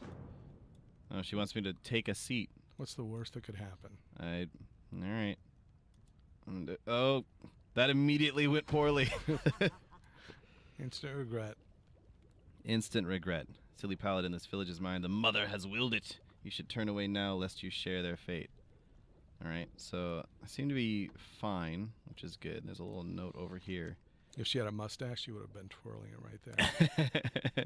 You'll never catch me, paladin. Destroy the 3 lesser effigies in the Shrouded Foothills. Okay, so just sort of skimming over that quest text. Seems like we found... Oh, there's someone sitting over here, too. Go ahead and pick up this quest. But it seems like we found that effigy in the center of town has additional effigies around that we need to take care of. Right. Okay. Also need to kill some enthralled animals for reasons that I skimmed over. Just because. Just because. I mean, they're enthralled animals, and seems wise to go ahead and take them out. That's what you do. Yeah. Can't be saved, so we're just gonna have to put them down. I mean, these guys seem like they probably weren't very nice before they were enthralled anyway. So no, and if you think about it, if you were an enthralled animal, you would want somebody to put you down too. Got an interesting looking guy over here, Balethorn. Not sure if I want to actually get close to him or not. Let's come over here and get this effigy. But yeah, I was noticing it seems like a new model over there for the Balethorn creature. The character artists, man, they're so fun to work with. It's so great. We'll sit down and we'll kind of jam out kind of what we want the zone to be about and some of the storylines that we want to tell in here, and we'll get something that we're kind of excited about. And then I get to sit down with other teams, the different artists, character artists, prop artists, and everything, and kind of tell them what we've got going on. And man, those guys are great. They get super jazzed about it, and we end up getting stuff back from them that is, 3 times as good as we had in our heads. So it's fun. That's awesome. Very collaborative sort of process. It sounds like it is, and you can just see it when people get that look in their eyes. Oh, this is great. This reminds me of this, or they're sketching in the meeting, and then by the end of the meeting they turn their page around and you get to see this. Yes, exactly that. Nice. And that can help add creativity even to what you end up doing in the quest design as well, I'd imagine. Man, it is. It's this circular, this synergy. We just build on each other. Like I said, we get models back from those guys that are better than we even, or that spark thoughts or quests or whatever that we hadn't even thought of before. Or maybe they'll have an animation that we say, oh, now I've got to do this, and we definitely feed off of each other. So one of my superpowers while questing is to accidentally pull way more mobs than I actually need to. So I'm going to try and clear through those as quick as possible and avoid pulling anything extra.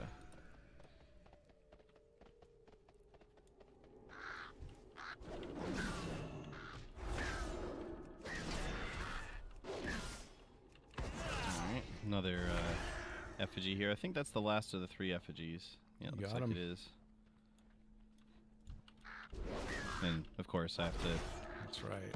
Get an extra bird while I'm at it. What?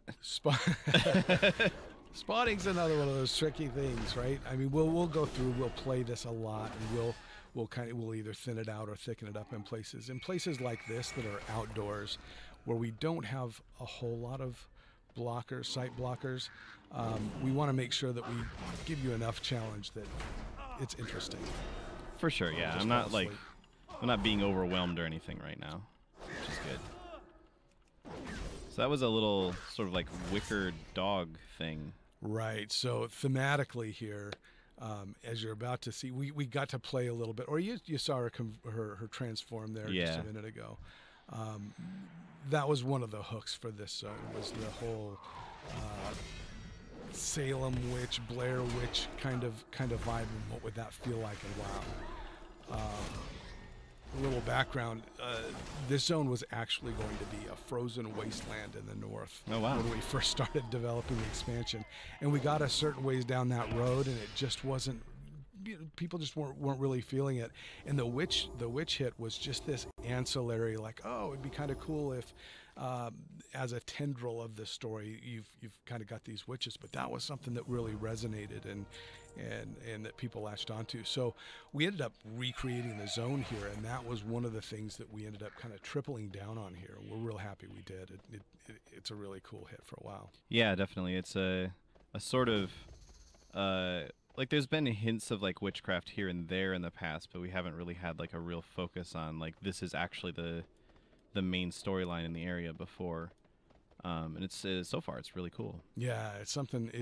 It's translated really well into the game, and obviously it's not it's not the exact Salem witch stuff. It's a WoW version of it. There's a really cool storyline that actually fits in the WoW universe, but you still get that vibe here, and it's something we've had a lot of fun playing with. Definitely. All right, so now that I have destroyed the 3 smaller effigies, let's try breaking this one down once again. Learned how to destroy effigies. Oh, but everything went worse. Everything's gotten much worse. This is a little foreshadow of the overarching, I won't spoil anything, but of the overall zone story. So as you're playing through the zone, things like this, you'll start learning why and how this is. So this is like a giant wicker sort of brute monster I'm fighting here. Taken care of. He's going to phase back to his realm. And Cyril, you seem to be doing much better now. You fixed him. Fixed him. All right. Good thing you showed up. Exactly, yeah. Just go ahead and pick one of those. All right. You fixed him. Fixed him. All right. Good thing you showed up. Exactly, yeah.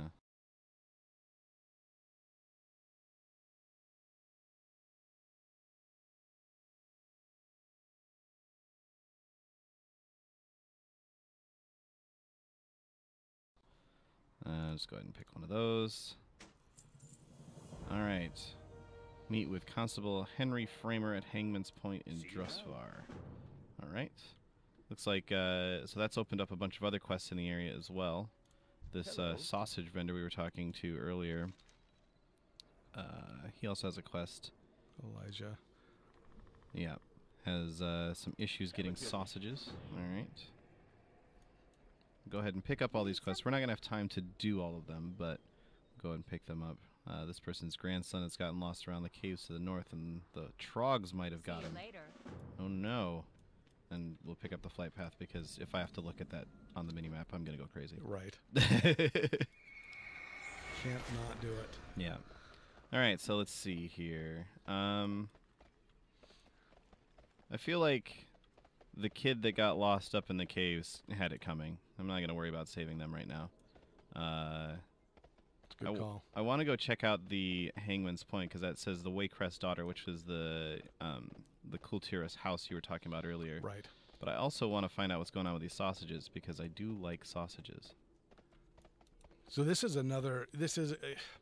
kind of another facet, just that kind of in-game, especially in WoW storytelling is we try to be really conscious of what I call player bandwidth, which is, how much are we asking you to remember and how much are we asking you to walk around with, right? We know you've got guild chat going on, you've got, pet battles and professions and being pulled off into dungeons into a totally different space, and so we've got that little top bit of your focus, and we want to be aware of that and really tell these stories, and again, with the repetition, make it so it's really easy to plug back into them. So we've got to be careful about how many things we lay on you at once, and hopefully all these things kind of complement each other and give you that whole holistic vibe of what's going on. Nice.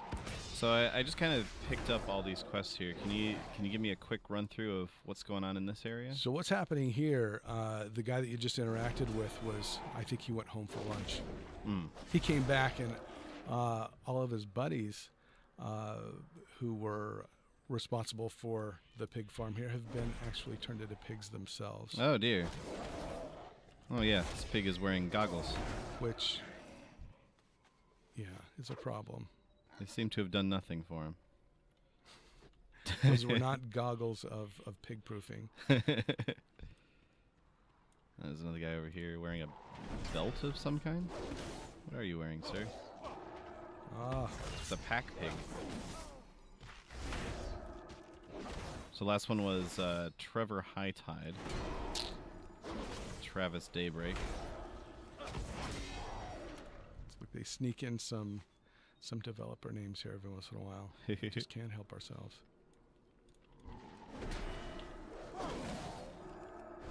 Or it's just an odd name for a pig. Yeah, I mean, to stand out. I mean, I name all of my pigs after WoW developers. So. Give them a surname. Yeah, exactly. So yeah, here's more of that wicker ecology, right? We're just kind of talking about what kind of creatures we might have in an environment like this, where we've got some witches who are playing around with some supernatural powers, and this is what we came up with. Yeah, it's a really cool vibe. Like everything has gone horribly wrong, but in kind of a creepy, you don't really know what's going on sort of way. Sort of unknown occult. Yeah. And just playful enough to be WoW. If you get time, man, just listen to the music and hear the sound designers also, like I was talking about, the character designers, they really get into this and give us better than we expected. This song has some of the best music and sounds, and those guys always surprise us, but man, this guy knocked it out. Yeah, it's really, really good.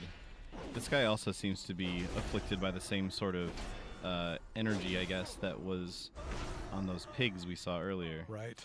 Although now that I've killed him, it's gone, so yeah, I guess, sorry. You cured him. I cured him. 100% success rate. So that model that you just fought, this is actually a new human model that we have. It's kind of a bigger, beefier guy. These Kultirans, their backstory, they're just a super hardy people. So it was really nice that we were able to get a new human model. We haven't seen it fleshes things out quite a bit. I just want to point out that this pig is named Burke Stevenson. Oh boy, they got me. It's a wonderful hat that you're wearing, but I think you should probably stop being a pig. I think I got trolled. We're not even on that continent. All right, here we go. Get out of here. That's nice. Go be a human again. I think I know who did that. Gonna have an uncomfortable talk with him later. Who's this one? Kyle Salford. Yeah. All right, so of course I have to aggro. Oh, you left a few of them unkilled there. What have I done?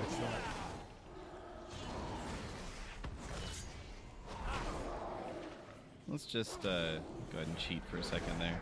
Use lay on hands, top myself back off. Really? You're really good at pulling stuff. That must be what it is.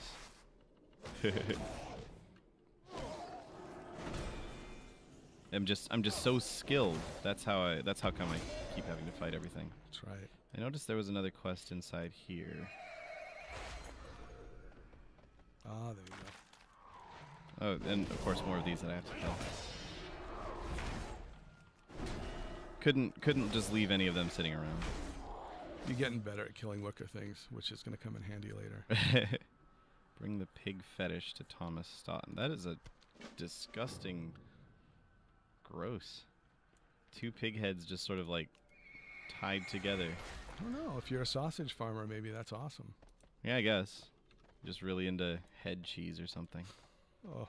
So here we go. Turn in all of these. Hopefully my men won't have to remain pigs for long. Chopped up all those guys. Took out the butcher. Go ahead and take that. Have to try something else to remove the curse. Let's toss it into the campfire. Okay. Ooh, we need a bigger reticle for that. I almost missed. That's right. All right, there we go. I noticed that this guy is now sleeping. It's Everybody else seems exhausting okay. being a pig. What can I do for you? I can imagine. All right. Have a good one. So now he says we're all done. We've taken care of these guys, and they should be all good. Let's head down and check out this Hangman's Point. You've solved the sausage crisis. Well, good. If there's one thing that I could accomplish here in Drusvar, I'm glad it was making sure that everyone has sausage. That's right. All right, so heading down there.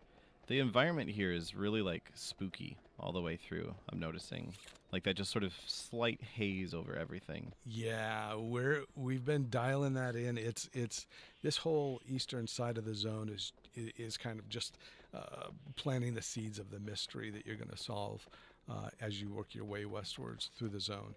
And it gradually gets creepier. I love what they've done here with the environments. There's pockets in here. You'll see they're just kind of Hansel and Gretel and fairy tale kind of environments, and it just gradually, as you go west, it gets creepier and creepier, and really culminates in a cool place. Yeah, it's looking really, really cool. Coming up through here, trying to find this Hangman's Point. Oh, it looks like we're coming up on it right now. This is a cool little sort of central... I love that there's like little posters stuck on this post too. It sort of really makes it feel like there's like people that live in this area. So yeah, they're if you look at this, right, this is like a sail mast. And yeah, I love just all the architecture that we're building for this. Those guys again, just really over delivering.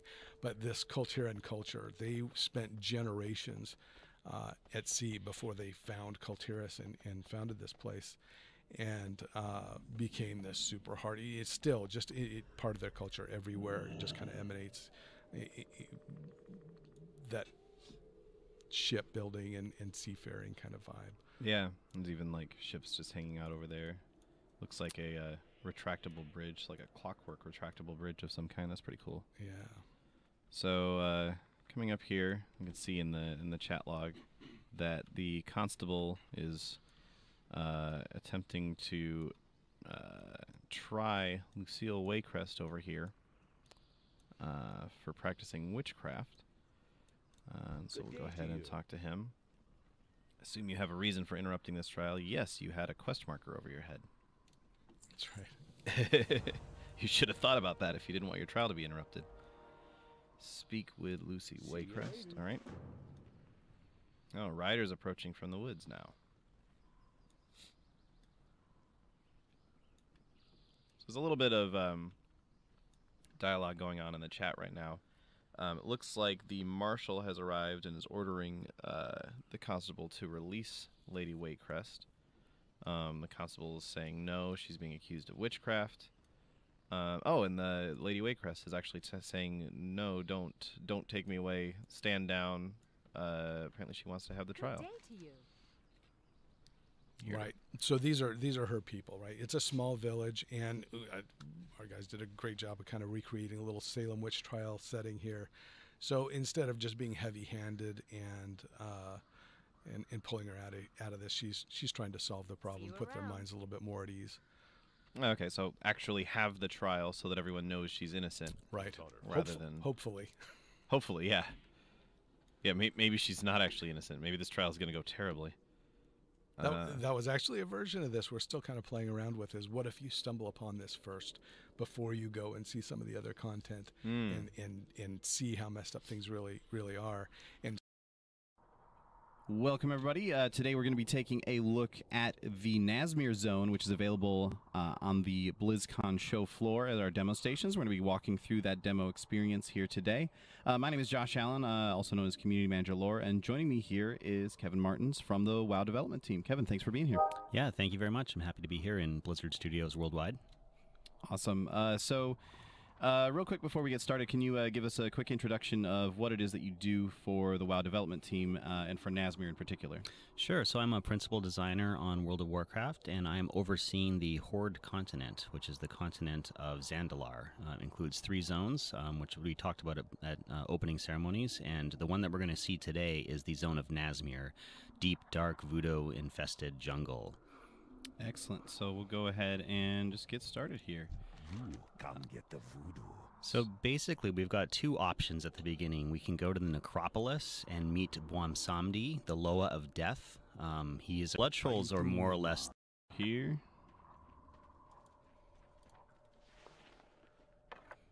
Right, so the blood troll culture, let's go talk to Hanzabu. All right, let's do a little fly around this model here. Oh, we'll have to wait until we get to the village now. So, you've got your disguise, Necropolis. I really wanted everyone to see this before we get going. So head up over, just straight up this way? Yep, just walk straight there. All the dead in this whole continent, all the troll dead, eventually end up in Bwamsamdi's world. Is starting to encroach. And they are an ancient offshoot, and they have become very primitive because worshipping the blood god Gahun, he basically has no need of technology. The Zandalari are one of the things off to the side there. Yeah, we've got some fun wildlife to see it for sure. So Shaldrama, one of... That is a pretty awesome look. Classic blood troll villages. Ah. As you get closer, your disguise, the voodoo spell, automatically takes over. That is a pretty awesome look. Classic blood troll warrior here. That's awesome. All right, let's move into camp. We're safe now. Hello, everyone. Yeah, nothing to worry about here. I'm perfectly normal. Nothing to see here. Yes, you all know me. I super love what the artists have done with this area and with the blood trolls. It's definitely some of my favorite modeling we've ever done. Yeah, they all look like really awesome. Like even this one just walking around here, just a random extra NPC looks super cool. All right, let's see.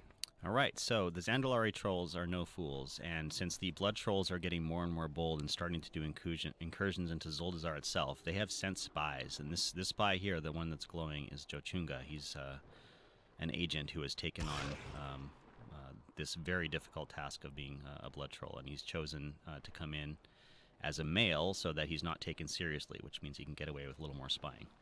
Excellent. We can also see they're cooking up a nice batch of tomato soup here. Yeah, I think that's accurate. I think the fact that they worship the blood god is coincidental in this case. Yeah, it's definitely just some nice tomato soup. Nothing more foul than that. All right. Well, we can't talk here, not in front of that priestess. Yeah. So we'll have to sneak away. Need you in that hut over there to get the blood ritual ready. Yeah, what Jochunga said. Yeah. What's up, guys? My name is Josh Allen. We're swabbing these guys' decks right now. Town a bit as you, or they won. So he got his own little island that is at the center of Freehold. What's up, everybody? It leaves the area denial on the ground that players have to avoid. Yeah, don't stand in the green stuff. Appears to be the order of business for this section of things. Yeah. And that guy is obviously knocking a whole lot of green stuff around. Now there's 2 of them, so days where someone was trying the resting place of the... Excellent. So like we said, we're looking through the Atal Dazar dungeon here. Just looking at a group working their way through at Blizzard on the WoW development team. Hey everyone, this is Scott Gordon. I do a lot of the planning for dungeons and figuring out what the bosses are, and then provide oversight for what the abilities should be and stuff like that. Excellent. So, like we said, we're looking through the Atal Dazar dungeon here. Just looking at a group working their way through the dungeon, obviously occasionally standing in things. That's not ideal. Green stuff is bad in this dungeon. That's something I'm picking up on so far. Yep. So what can you tell us a little bit about what we're going through here right now? Why are there skeletons and stuff around inside this dungeon? Sure. Ataldazar is actually the resting place of the very first leader of the Zandalari Trolls. It's a very holy place. It's we refer to it as the City of Gold. Everything's very ornate. It's supposed to be kind of a sacred place for the Zandalari Trolls. And as you're going through the questing experience, you find out that someone's doing some bad stuff here. They're resurrecting the dead, and they're kind of defiling this place. And ultimately, their goal is to raise Dazar himself, the first leader of the Trolls, and use him as like a powerful avatar to fight against you. Okay, cool. So it's almost in a way kind of a callback to the old like Zul'Gurub days where someone was trying to raise Hakar and stuff like that. That's super cool. So we're coming in here kind of to purify this troll temple. Yeah. So these berserker guys that you see here are actually, they were killed in the questing experience, and they were resurrected by the last boss of this part of the dungeon called Yasma. And they kind of have this decay that falls off of them, and it leaves the area denial on the ground that players have to avoid. Yeah, don't stand in the green stuff appears to be the order of business for this section of things. Yeah. And that guy is obviously knocking a whole lot of green stuff around. Now there's 2 of them, so excellent. Yep. We'll see how this group is able to handle that, I suppose. There's just going to be a lot on the ground. You actually see this in the boss too, so this is trying to teach you that green stuff is bad, in case you weren't aware of that already in World of Warcraft. Swirly green things, generally worth avoiding. Looks like they managed to get through that fairly well. And now we're on to the first boss. So this is Volkal, correct? Yep. So this is Volkal. You actually encounter him during the questing experience, and he's alive, and you kill him, and then Yasma's taken these little totems on the side there that kind of like are reanimating him and keeping him alive. So you actually can't kill him until those totems are killed. They're constantly healing him back to full every second. Okay, so that's why we're seeing them sort of running around and attacking these totems at the side, is because they actually need to take those out before they can attack him. He certainly seems to be jumping around and throwing a lot of his own green stuff around the room. Yeah, he provides a lot of distraction while you're trying to kill these totems. He like picks a random player and jumps on them and knocks them back and that kind of stuff. He's actually not tanked in that phase. Okay, so he's just sort of running around the entire time. Yeah. Looks like we moved on to a second phase now, and now he's spreading a lot of that sort of green ooze around to not stand in. Yep. So he's now that we've killed all the totems, he's decaying very rapidly, and this is the mechanic I was talking about during the trash. And you kind of have to use the play space smartly so that you have enough room to actually kill him without having to stand in it. Yeah, it doesn't look like that's really despawning, so kind of a race against the clock to be able to kill him before you run out of space. It's a pretty basic dungeon mechanic that we've seen in a lot of different places, but I mean, this is the first boss of the dungeon. Yeah. So now we're moving on through another area here. Looks like we've got some living trolls now to deal with, as well as, I believe those are skeletons holding, it looks like they are skeletons holding up some shields there. Yep. So this place, as I mentioned earlier, it's a very sacred place for the trolls, and there's like a group of guardians that were left behind to defend this place. And when Yasma and her leader came through here, they kind of defiled a lot of those things and resurrected them, and they still are kind of charged with defending this place, but we have that undead element to it. And as we progress through the dungeon here, we'll start to see that some of them are actually still alive, and they're trying to keep you out as well to avoid more of this bad stuff happening to the place. And of course, as a troll dungeon, we do have to have some dinosaurs as well as some fears in here. You can see the party getting feared around there for a second, and a bunch of little guys just chomping away at the tank, and occasionally it looks like chomping away at some party members as well. So something to keep track of there. We got a lot of new great models for the dinosaurs, so of course trolls and dinosaurs work together really well, and we wanted to showcase some of those new creatures. Yeah, and thinking about the art for a second, just looking at the architecture we're seeing in the background, this is some really, really impressive stuff, honestly, that the art team has put together. What sort of influence would you say were pulled into creating the art style and the appearance of this dungeon? So this is a very pristine troll area. So we looked at a lot of the older troll like POIs that we had before, like Zolomon and Zul'Gurub, and a lot of those are in ruin, and we kind of said like, well, what do those look like if they weren't in ruin anymore? If they were very ornate and pretty. we think of like Mayan architecture, and we always refer to like El Dorado, the city of gold kind of thing. That's really cool. Yeah, so it's kind of like previously, like you said, we've always seen things sort of in ruin. Like you think back to even the dungeon in Tanarus, the name of which is escaping me at this moment in time. Zul'Farrak, yes. And how that's just sort of like the sands have swept through and kind of eroded and destroyed everything. And now here we're seeing like, no, this is such a sacred place to the trolls that they've kept it pristine after all these years. Yeah, the trolls are the oldest race on Azeroth, so they have a lot of civilizations that have risen and fallen, and this is one that's kind of still intact. And you'll see a lot of that in the expansion. Awesome. Always up for a little bit more troll lore. Being, of course, a troll myself, even if not necessarily in-game. Definitely a troll IRL. I'm disappointed. So we're clearing through this area here with all these little dinosaurs. And we appear to be heading down some stairs here, going down to a lower section of the dungeon. Yep, so the leader of the trolls that I mentioned earlier, Dazar, he had a mount that he rode into battle. And what better mount than a giant T-Rex? Of course. So that giant T-Rex was Razan, and his remains were left here. And when the corruption swept through this place, he was resurrected. And now we have an undead T-Rex, which is like twice as scary, right? What's more scary than a T-Rex? How about an undead T-Rex with like an actual coffin attached to it? Yeah. The art team did a really great job with this. We said we want an undead T-Rex, like he's like mummified, and they're like, we got you. We don't need any other information. We'll figure this out. And they did a really great job. We've been waiting for you to ask. Yeah, so it looks like he's got, as a T-Rex, obviously he's got a fear. Of course he's going to have a fear. Looks like there is, I'm not seeing any right this second, but looks like, oh, there we go. A couple of them are spawning in. Yeah, a couple of extra little undead, like raptors or something that are sneaking up on the tank. Wow, there's a lot of them sneaking up on the tank right there. Yeah, so this whole kind of bone pit is filled with these little skeletons, or raptor skeletons, and if you ever walk over them or get near them, they resurrect, they've been disturbed, and they start attacking you. Looks like our hunter friend just got eaten by the T-Rex as well. Yeah, so the boss has a bunch of mechanics that kind of try to reinforce that initial idea of there's these bone piles over the place that you don't want to disturb, so he has fears that can push you into them, and he fixates on a person and tries to chase them. Okay, so you're kind of like, you're getting feared and you're trying to stay away from the bone piles normally in case you get feared into them, and you're also, if he fixates on you, you actually need to be running away from him and trying to avoid the bone piles on the ground. Exactly, you have to run the gauntlet and not get eaten. Excellent. So it seems that our group here has sort of got the gist of it at this point. We even see the tank breaking a fear proactively there. Very nicely done. Player. Yeah. He seems to be standing in something there that may have been just a trinket effect or something. I think he actually might have gotten eaten right there. Oh, okay. And there we go. Yeah. So that's the second boss of Atal Dazar.